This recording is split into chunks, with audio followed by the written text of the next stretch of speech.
Welcome to Spiritual Rockstar Podcast, where world-changing spiritual entrepreneurs come to deeply awaken the power within to bring forth their greatest purpose, to create massive awakened impact for millions of souls around the planet, while enjoying being in tune with all life and real wealth in all aspects of their lives. I'm your host, Daniel John Hanneman.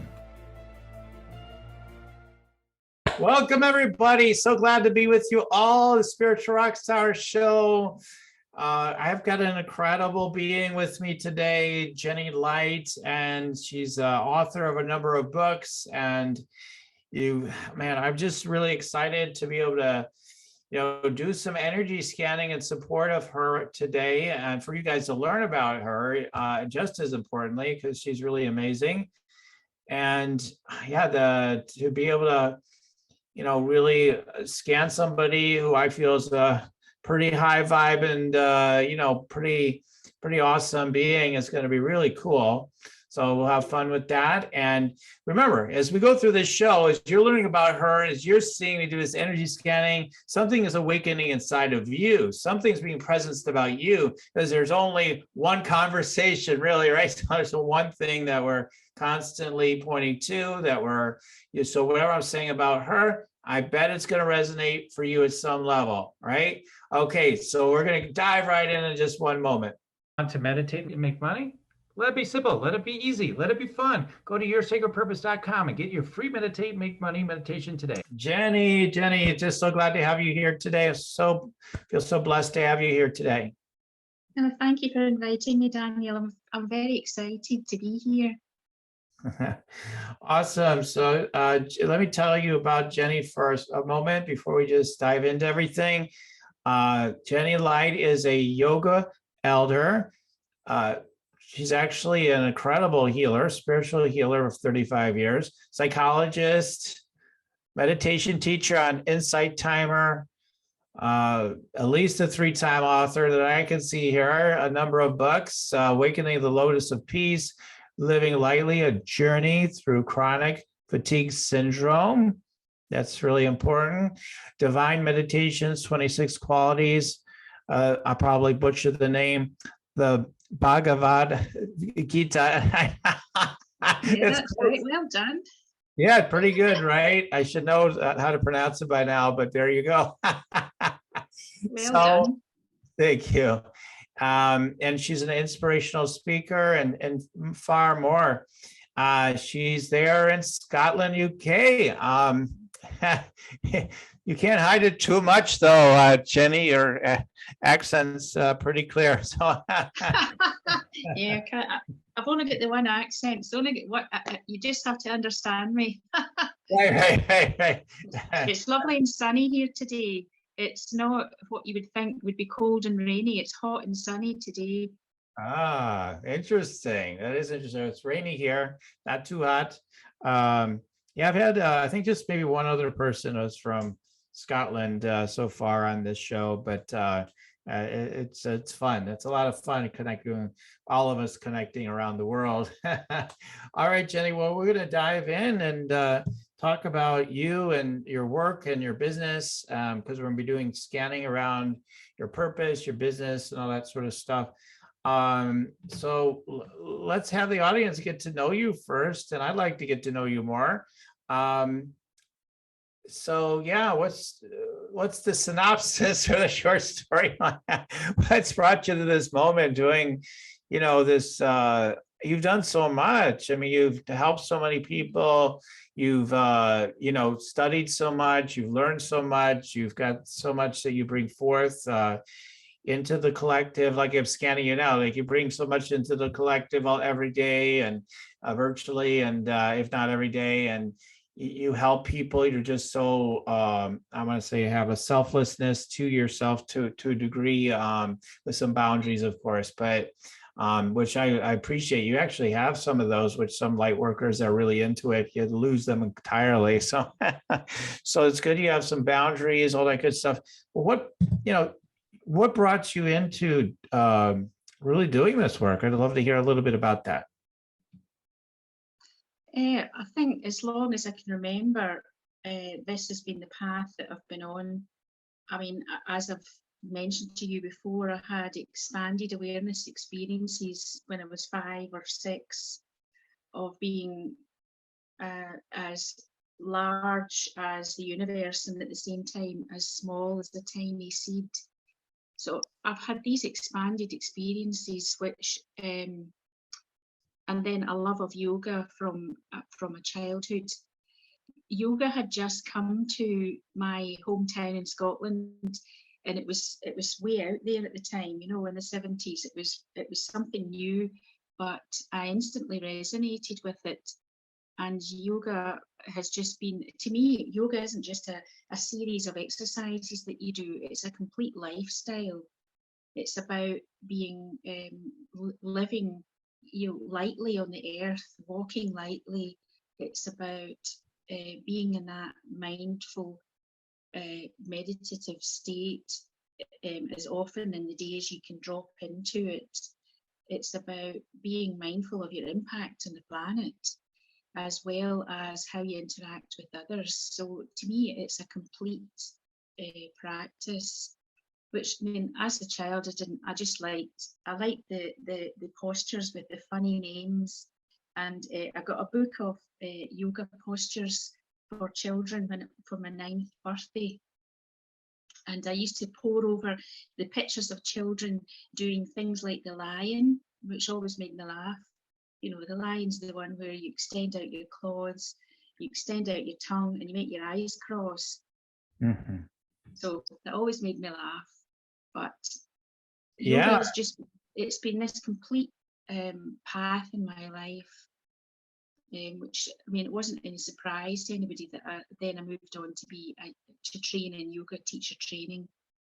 And, you know, I've had lots of students over the years. But mostly now I move into teaching meditation. That's the main thing, because yoga's mainstream now. There's lots and lots of teachers out there that are teaching a very physical practice. And I think for me, my avenue is to move into helping people to meditate, to slide from the conscious mind to the subconscious, and then into the superconscious mind. And for some students, there's even deeper states that they can achieve. But I'm teaching people really how to move through the pitfalls of meditation, that people go into this drowsy state, which is really relaxation, but not meditation, if I make a distinction. It's to move beyond that drowsy subconscious mind state into a pin sharp superconscious mind. So, I mean, I would say my specialism is guiding others through that process. Yeah. Wow. And then you studied, I mean, it's just impressive, you know, to know about. You studied with Yogananda, for example, it looks like here. And so you've had a lot of great teachers guide you as well, right? Yogananda, he moved into spirit. He transitioned before I was born. Just to put it in perspective, that I follow his teachings, I follow his guruship. So he's the captain of my ship. Oh, that's amazing. Yeah, I mean, he's still teaching, right? I mean, he may not be in a physical body, he's still teaching, though. He's teaching a lot of people still. Absolutely. So that's really just in case people thought I was Methuselah or something like that, you know. Okay, so just saw that in the bio you mentioned about him, and yeah, that's so interesting, because I talk about meditate, make money all the time. Like, that's what we talk about. Like, that's what I ask people to take advantage of off this show, because I like to bring people into that vital state that they can get into, and with some inquiry. It's not, you know, everybody has a different definition of meditation, but get in a meditative type state, get some downloads, use inquiry. But yeah, there's all kinds of different ways to meditate. Yeah. So yeah, there's all kind of different practices. So what is different? I want to ask about it briefly, like, so because you said it's so big in your work though with the meditation, like, what is it that takes people into a stronger connection with that? Tell us a little bit about that, like versus like the usual teachings, follow your breath or what have you. And with the yoga too, I'd love to ask about all of it, right? So you got yoga, you know, like that is so like the whole thing with the physical practice is I don't make any of it wrong, and I'm sure you don't either, but like, yeah, there's a different, people don't know though, like true yoga, the yogis will say like, the physical is like nothing compared to what it, you know, the deeper aspect of what it is and all that kind of thing. And then there's some people that just associate yoga as with strictly as a physical thing. So I think it's great, you know, people like yourselves are helping people remember there's a much deeper foundation to it all. And but yeah, how can we, because I've done I'm rambling, but it's okay. But you know, I've done not a lot of yoga really, but I've done like what the kundalini, like what they call kundalini yoga.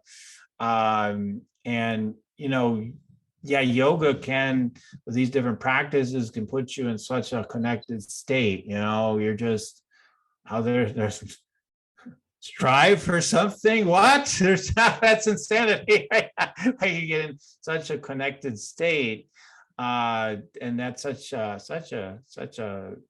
that's the key, is to be living more perpetually, ultimately, in that sort of more perpetually, at least from that state, and transcending and all that sort of stuff. So, but I was curious of the meditation. I don't know, it's maybe too much to get into today to talk about everything, but how do we take people into more of that transcendent state rather than the usual just kind of get dropped in kind of connection? Well, it's a very good question. I think first thing that you have to understand is that the breath is the bridge between the physical consciousness and a more interiorized consciousness. So we could use a mindful practice of watching the breath without allowing the ego self to intrude in, or if it does, you just allow it to not take your attention.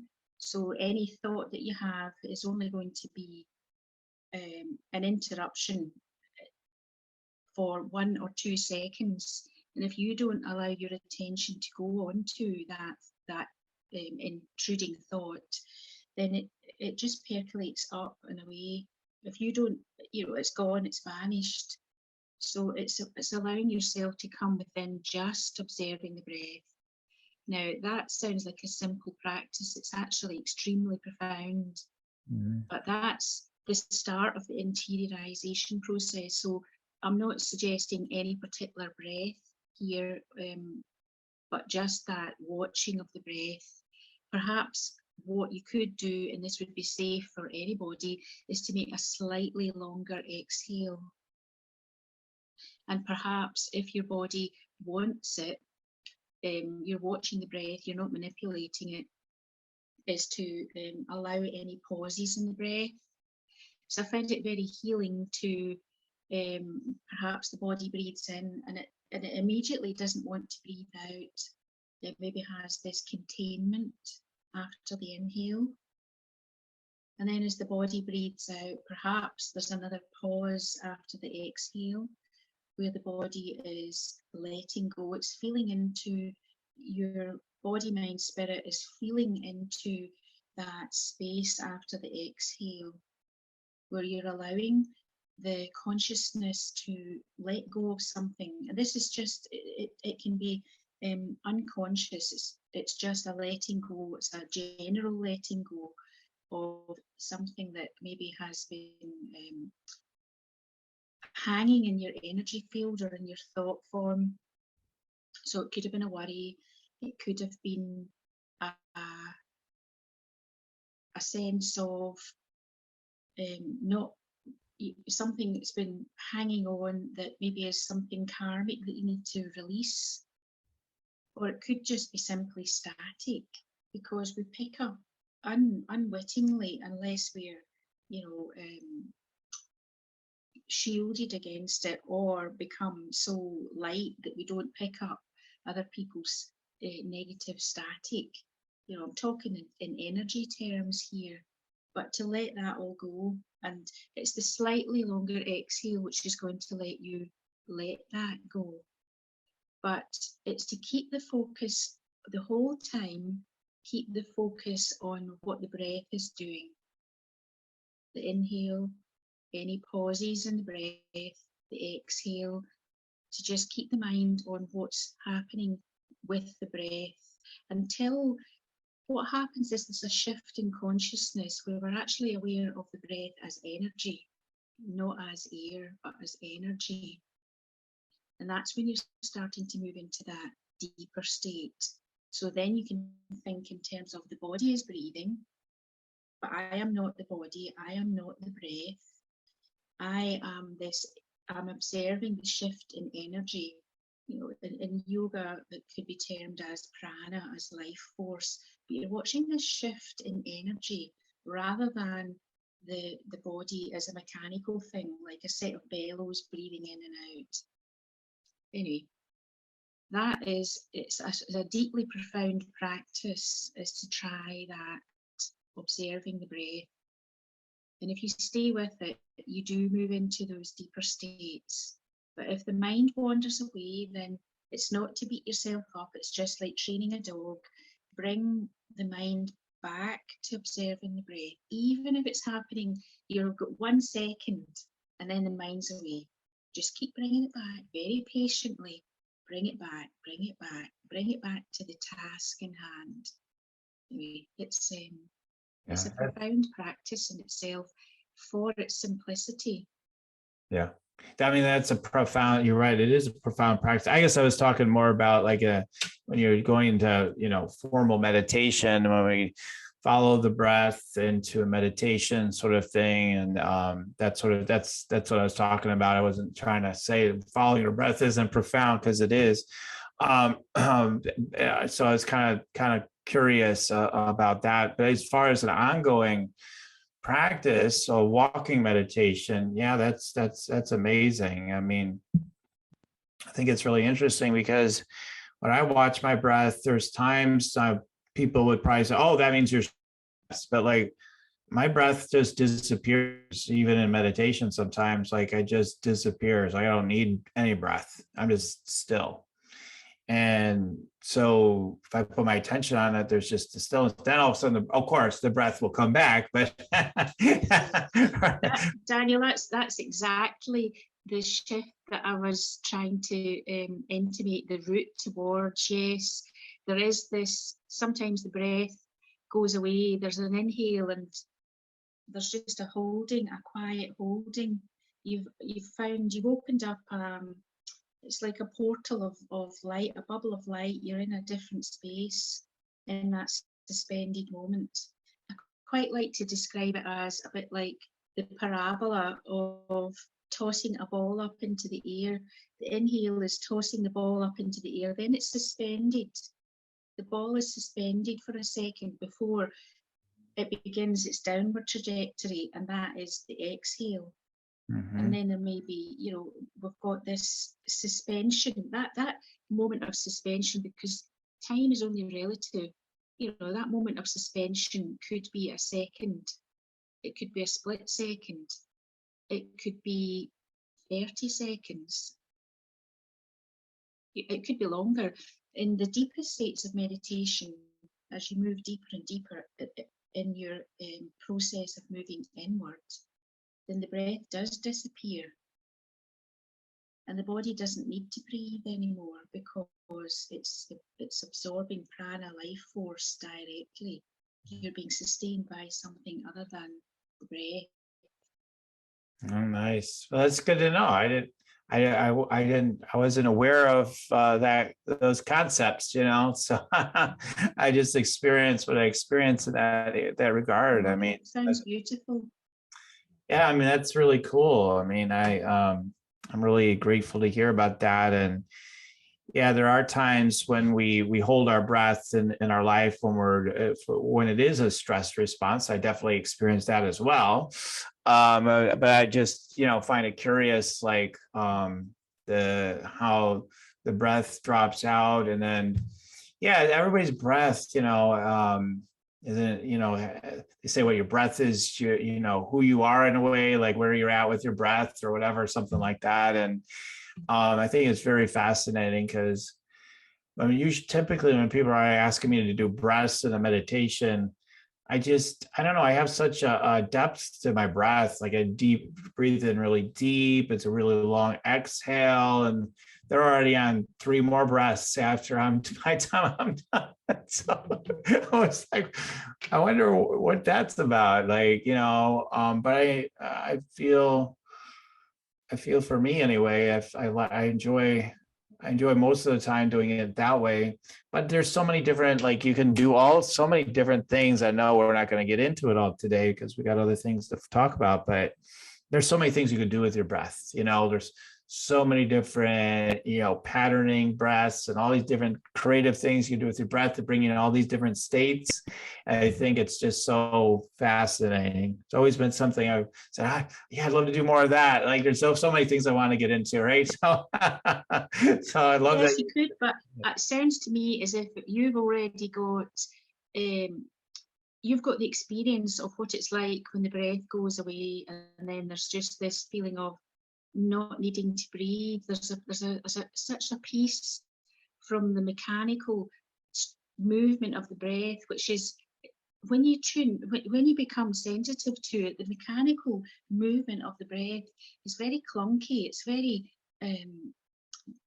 very physical and very grounding. And I don't mean grounding in a positive way.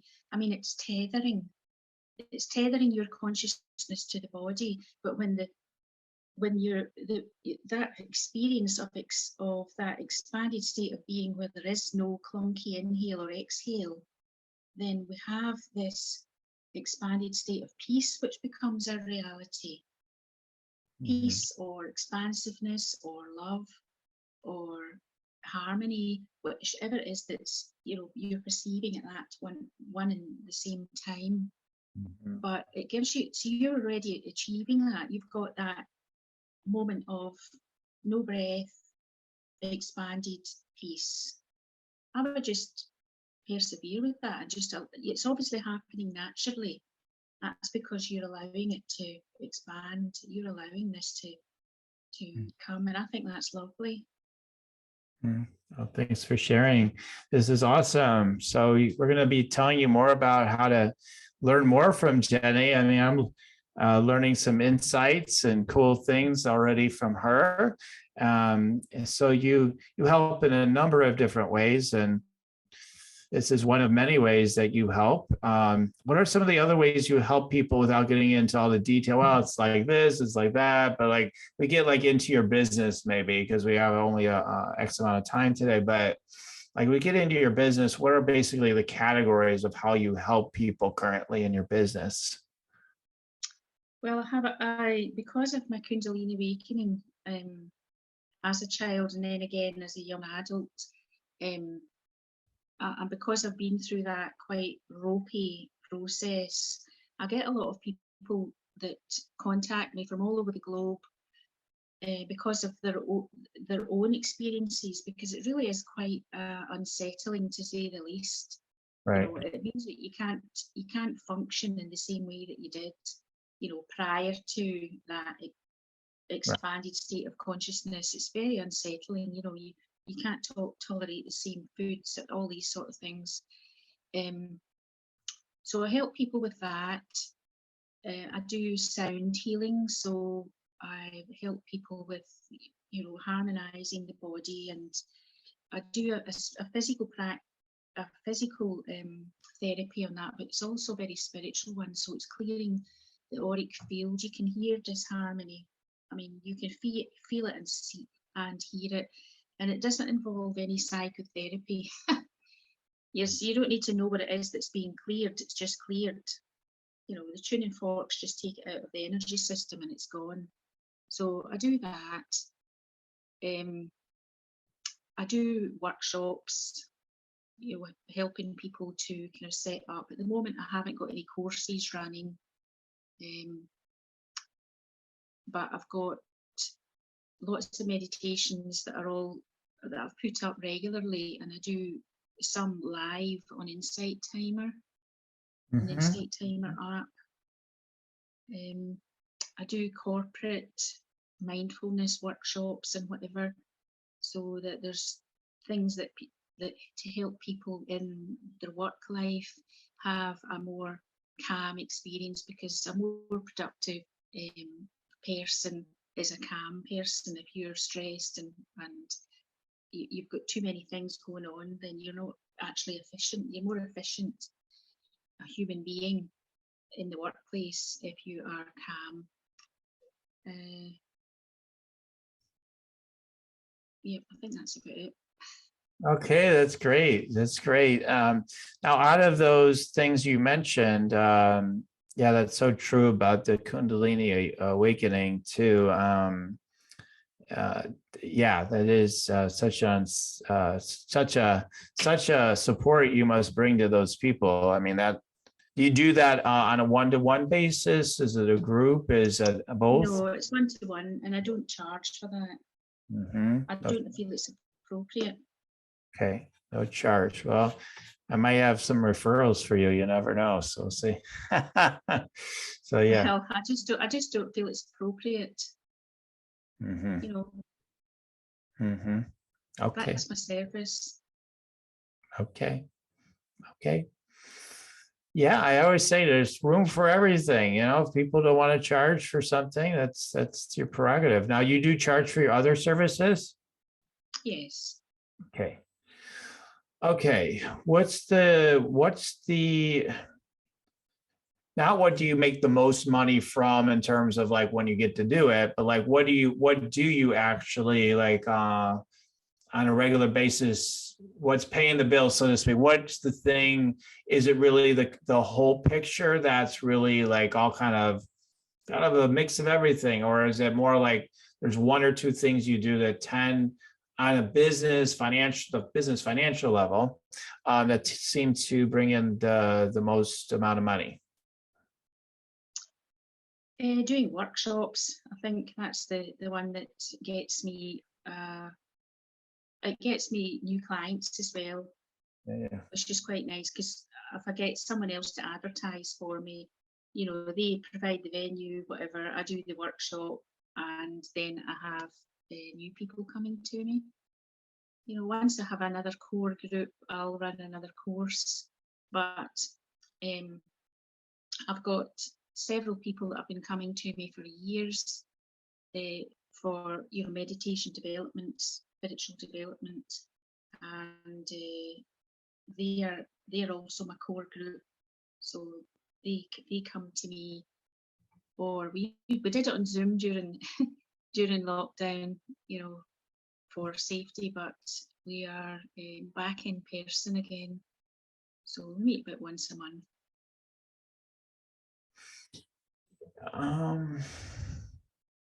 Do you feel really, I mean, there's the part that's fine with everything, right? We're blissful about whatever is. Okay.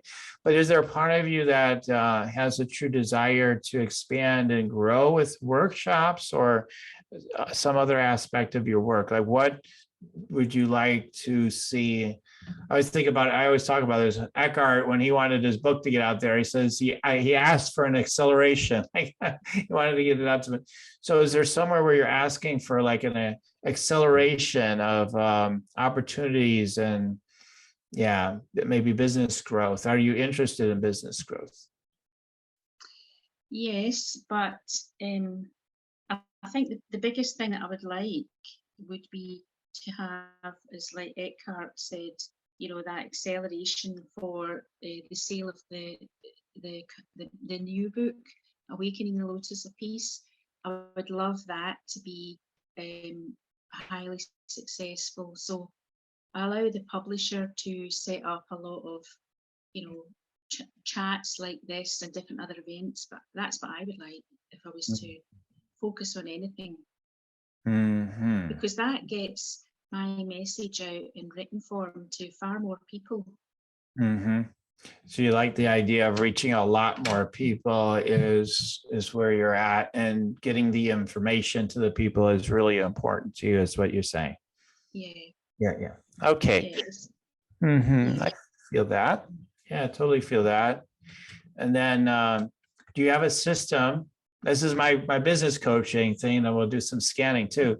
But do you have a system that is translating those book sales and utilizing the book as a way to facilitate more workshop opportunities? So do you have strategies, conscious, unconscious strategies? Sometimes it is a strategy, but we're not even thinking about it. But like, do you have strategies that are helping to boost your workshop opportunities through the book? Like, do you have a strategy?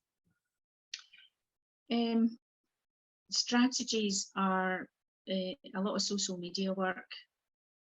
So, I mean, I do a lot of work right now, interesting, doing little videos, little reels, doing interesting tips for peaceful living, things like that. So I do a nice graphic, and so I do a lot of that on Instagram, Facebook, and LinkedIn.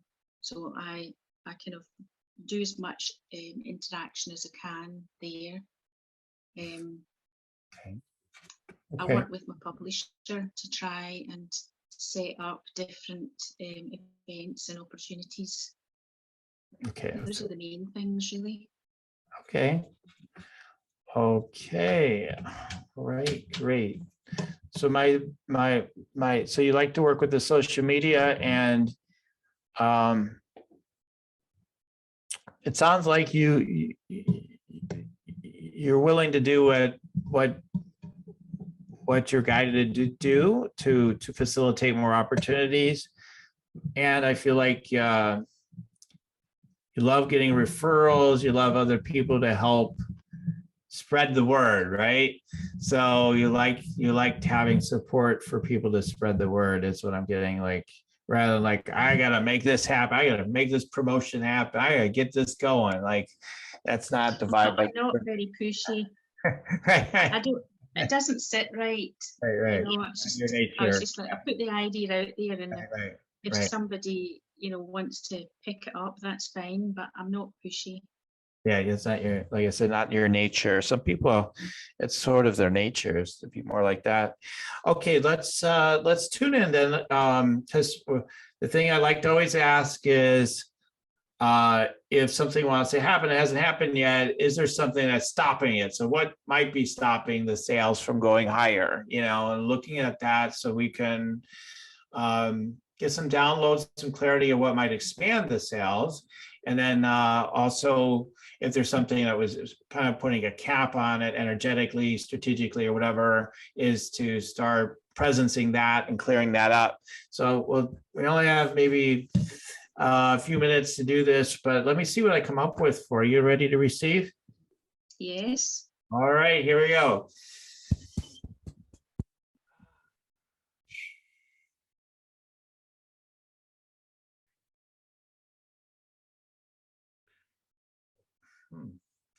So I see some white looking crystals and whatnot. So do you have a crystal grid or anything that you put your books on, or something like that, or anything of this? Okay. So do you like crystals? Do you like that kind of stuff? I do like crystals, but I mean, I've tried to speak to crystals and read, but it's just like it's like I don't quite resonate with them. Okay. I don't think it's my medium. Okay. But I do like them, and I would be open to laying out a crystal grid. That's a good idea. Okay. Yeah, I'm just getting something about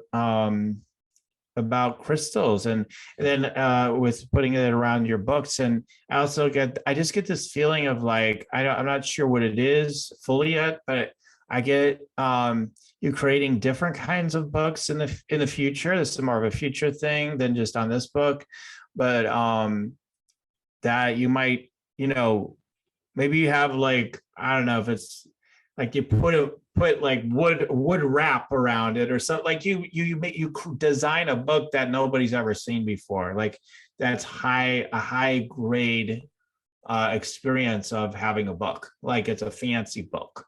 So something like that. It could be something different, but something like that. So not sure if you've ever had a download about something like that before, but I'm getting something around that. So yeah, I do. Every single book that I've done has been a download. It's come from the ethers and it's appeared there. I can rotate it around and turn the pages. This is before I started writing it. It's come as a concept. yes. So Yes. Awesome. So I'm getting something around that. Let's see on the current book though, some more about that one.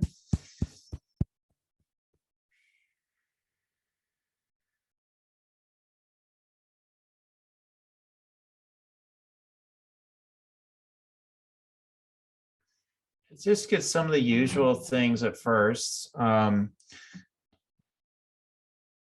something about upping your asking, like you don't have to push, but just asking more, like asking people, even friends and family, like, could you share about the book? That'd be so sweet if you could. If not, no worries. Like kind of thing. Could you share about the book? Like constantly, I could see you doing really well, increasing your sales that way. So I think you can be a pleasant, persistent person, and you can just keep showing up. Hey, do you mind? It's okay if it's no. I'm just asking, because people understand who you are and your sweetness so well, and the people that want to support it will 100% want to share it. So that's definitely a foundation right there. Let's see what else I'm getting on that. Yeah, and you might keep mentioning here and there, keep peppering in with people like, yeah, I'd like a few more workshops too. Like just keep putting it out there, like let people know that you're looking for more venues to share your work with your workshops, and just network that a little bit more. So that's like feels a little secondary, less frequent, but it's just when you get the kind of maybe the inspiration, but I'm just getting to ask more there too. But on the book for sure, I think that could really build a lot right there. Let's see.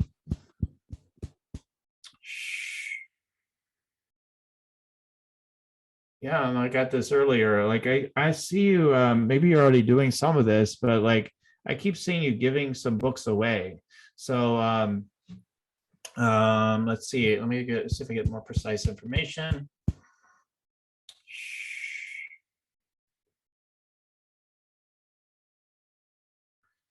I don't know. Do you have any of? Maybe it's with kids or something. Like, do you have a desire to reach some kids at any level, like with these kind of materials? not with this particular book, no, because this is aimed at adults. Okay, or adults. Or young adults onwards anyway, Okay. not with this book.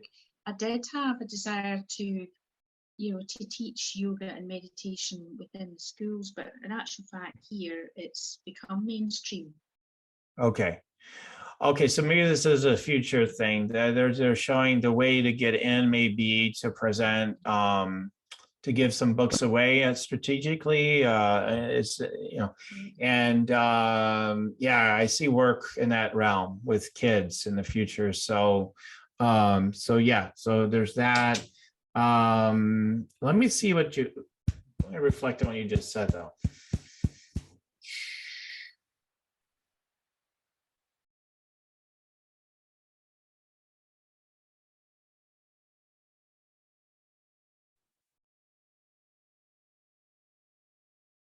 Maybe you could see maybe, I don't know if you're thinking about another book, thinking about a book for kids, but maybe you can seed ideas of working with the kids through this book though, right? So you could let some people know that you're wanting to reach kids, and as this book is getting out there more, is, you know, that maybe there's, okay, let me, there are things in the book that maybe they could do with their kids, like for parents. So that could be a way to reach more kids too, because that feels important. These, yeah, these kids are more into meditation than ever before, at least, you know, in my lifetime. So it's really opening. Yeah, that's a good thing. Let's see if there's something that's really a mass acceleration. Let's ask once or once, twice more.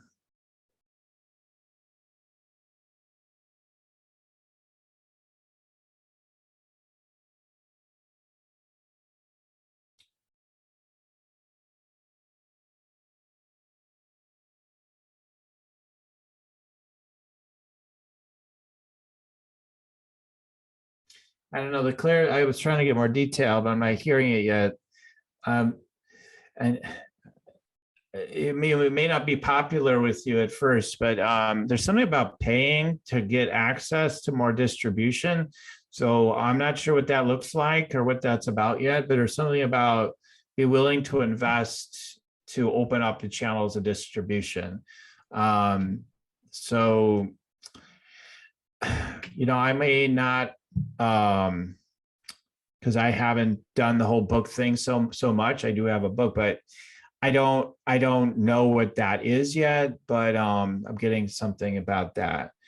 The other thing is with is thinking in terms of, I don't know if you've thought about this, but working with your publisher to sell more of those books in bulk, you know, when it comes to, especially to the corporations, and your workshops and everything. So definitely want to see like bundling that into the package of what you deliver to those corporations. Maybe you already do that, I don't know, but that's another insight I'm having. Because the more it gets into more people's hands, again, it's a snowball effect. It'll sell more and more, right? So yeah. So I don't know, are you already doing that yet or no? No, I'm not. No. Okay. So like, let's say you're going to go speak to that. I don't know what you charge. You don't have to get into that today, but whatever you charge, you just put that into the factor of the cost that you're going to include X amount of books for the, yeah. Good idea. Yeah. That'll help sell your books. Because again, it won't be just for them. They're going to talk to other people. This lady came and she has a book and word of mouth. Oh, yeah. Oh, okay. Those are a few ideas. Let me see if we get one or two things or just any other beautiful messages for you. Maybe just one more. I'm watching the time. Yeah. Oh, you're definitely an earth keeper. And there is something, I keep getting crystals. So there must be something there. Maybe there's some trauma in the past, something maybe I could explore with you, or you could explore with somebody. Maybe there's a trauma of the past around crystals, why there's the issues you have with them, but I feel there's some healing there to take place. So I'm going to have to leave it there on the scanning stuff today. Any reflections briefly about anything that came through? Yes. I was getting lots of flashes of images myself as you were, you were projecting it to me, and yeah, I think you're. There's a couple of things I'll take out of this, probably more than two, but one is to explore the crystals. Mm-hmm. Explore the grid and explore it within myself why there's this blockage, because I think you're absolutely right. There's something that I just took it as it wasn't my field, it wasn't where I was meant to be at. I'm better working with sound than crystals, but I mean it could all work in one. And the other thing is the working with workshops in corporate is to include the book. I think it's a brilliant idea. Mm-hmm. Okay, great. All right. Whatever we can do to expand your impact, that's awesome. I know you wanted to share something with our audience today. Do you want to tell them about that? Yes, I was just wanting to talk a little bit about the new book, Awakening the Lotus of Peace. It's yoga meditations for inner peace, and it's a book of, well, there are 15 chapters, and each one explores a different experience of peace. And by that, I mean experiential, how peace may be perceived. So it's different inroads into experiencing peace. So I talk about yoga breaths, I talk about yoga practices, and I don't mean physical. I mean as in the meditation. I talk about what possibly you're going to do a little bit of, bending, stretching, breathing in, whichever is. But I don't talk about the physical yoga itself. I'm talking about how we move in inroad inwards, and experiencing peace as perhaps a soft breeze, as a coolness, as a sound, as a fragrance, how peace might be perceived within the body, mind, spirit, how we might perceive that actual experience of peace and how to take it deeper. So the book it's a workbook of a culmination of a 1.5 years work with my advanced meditation group. So we worked on this through, as I say, a 1.5 years of intense work on experiencing inner peace, and this book is the focus of that. So it's got some really amazing insights. I write a lot of the scripts for meditations in the book they're downloaded. So I never, before I meditate, working with the group, I know what I'm going to teach, but the actual meditation is all just downloaded. I'm just merely the receptacle that it flows through, and that is what's transcribed into the meditations itself. So it's got lovely illustrations throughout. So here's chapter 2, Peace as the Softest Breeze. Mm-hmm. Chapter's got a lovely mandala that Yes. is a focus of meditation itself. But yeah, it's a lovely book. It's out on Amazon. Mm-hmm. So Awakening the Lotus of Peace, and it's also out as an ebook. So I would say it's going to, for those that are interested in the yoga approach to meditation, I talk about what that is and how you achieve it, and how to avoid the pitfalls, the common pitfalls in meditation, which is to keep losing focus, keep losing the thread of the mind, and how to bring yourself back. Maybe you're going to do another edition of this book in the future. I don't know. Let's see. I keep feeling like maybe this is part of the book that'll get even further, because you say it's a beautifully illustrated book. So we got all that already. And if we even upgraded the cover more, I get excited by these ideas. But yet the as it is perfect. So but yeah, I just wanted to just mention that off of the energy scanning. Then you also have an ebook too, right? So we'll put a link in the show notes for that as well. And let people take advantage of that, and with some of your other links for people to stay in contact with you on social media if they like to. All right, so awesome, so awesome, Jenny. I'm sure it's an amazing book because you're amazing, and the dedication you have is infused into it, all your energies. So that's beautiful. Everybody check it out. And yeah, and then just real briefly, I just want to mention after doing the scan with you, if people want to reach me, you can go to yoursacredpurpose.com. I have meditate and make money meditation. If you look around the site, I don't know based on when you listen to this, but there'll be opportunities for you to get energy scanning from me. I've been doing this for a long, long time. So likely it'll be a paid option, but I'm telling you, we spent a few minutes with Jenny really with the scanning. You're going to get credible value. I'd love to hear back from you, Jenny, at some point. Like, I just sold 3,000 books or something off that corporate. That'd be fun. Like that's what it really brings me incredible joy is knowing that this incredible work that you and others have, like, is getting actually circulated. It's happening, right? So that's just so huge. And so anyway, yoursacredpurpose.com. Check it out.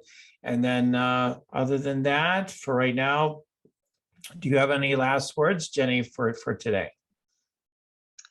Yes, I would encourage someone who doesn't have any experience of meditation to really find a good teacher, join an app or something like that, and really try, because meditation is the transformer of our experience. It really is. And if you are someone that already has a practice, then I would advise that you up your practice, that you dive deeper, that you meditate more, that you meditate longer, that you have a deeper quality of meditation. Yeah, and I'll be sending out my blessings to each and every one that's listening in here today. I'll be sending out my blessings on their practice, that they can find that profound peace that is within, that awakening of peace. Yes. Okay. Thank you for being on the show and sharing your awesome wisdom and energy, and also receiving the energy scanning. And we bless you. We bless you in kind in return. So thank you so much for being on the show today.